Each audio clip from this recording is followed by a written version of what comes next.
So now that we've looked at the basics of SmartArt, let's look at some things that we can do to facilitate it a little bit and make it work a little bit better for us. The first thing we're going to talk about is that we don't have to create it by inserting it from scratch. In other words, you don't have to either use a placeholder with a SmartArt icon and insert it there. You don't have to go to the Insert tab and click SmartArt and then pick a shape or a style, I should say, and then enter all of the text. If you have existing text, you can easily convert it to SmartArt. And so that's what we're going to do. I'm going to cancel out of there and go back to my Home tab where I probably would be starting anyway. And I'm going to click anywhere in my list. So why are they needed? Why are one-on-ones needed? They do these three things. And the bulleted list looks okay, but SmartArt can look nicer. So I'm going to go to my paragraph section and convert it to SmartArt by just going click and click. And there it is. Just like before, of course, we have a SmartArt Design tab and a Format tab. And so I'll go ahead and choose a different color scheme and a different style. And it's okay, but looking at it, I think it looks a little washed out. I like the overall color scheme for my slideshow, but I don't like what it's doing to my SmartArt. So rather than going to the Format tab and manually formatting each shape, what I'm going to do is take advantage of a little trick that will allow me to recolor it with a different color scheme without changing the color scheme for my entire slideshow. To do that, I'm going to click anywhere on the border of my SmartArt. And on my Home tab, I'm just going to choose Cut to take it out of there. Now I'm going to switch over to a blank presentation. And I'm going to go ahead and just paste it in there. Of course, it naturally adjusts to the color scheme of the presentation that we pasted it into. And well, this is okay, but I think I'll go to my Design tab and go to my variants here and choose a different color scheme. Let's see, maybe, how about Office 2007-2010?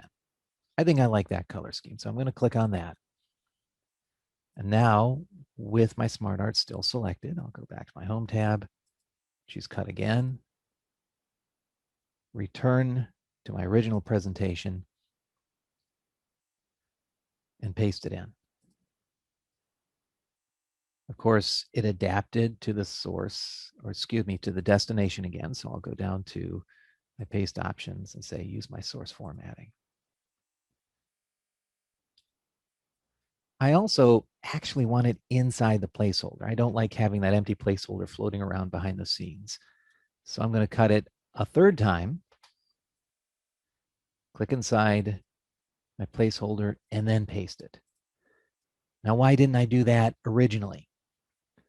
Well, because if I did that originally, if I came back in and I clicked in the placeholder and then I pasted it, but I said use the source formatting, it would have put it outside the placeholder anyway. And so there's an extra step if I don't want that. I have to just paste it free floating and then make sure that I'm using my source formatting and then cut and paste that into the placeholder. It's just a weird little extra thing we have to do. Of course, this particular SmartArt needs graphics. That's what those little circles are for. So I'm going to right click each one. I'm going to go down to change graphic to insert a picture. And I'm going to choose an icon.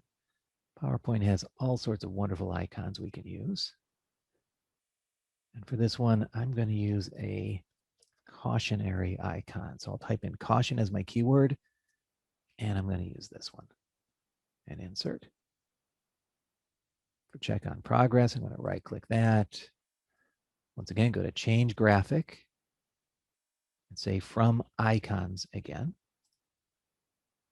And this time I'm going to be very trite about it, and I'm going to use a check mark. And for open communication, naturally, I want to put a communication graphic there. So I'm going to right click the graphic placeholder, change graphic from icons, And I'm going to say communicate. And I'm going to use the one that looks like two people talking. So I'll click on that and insert it. And now my SmartArt is basically done.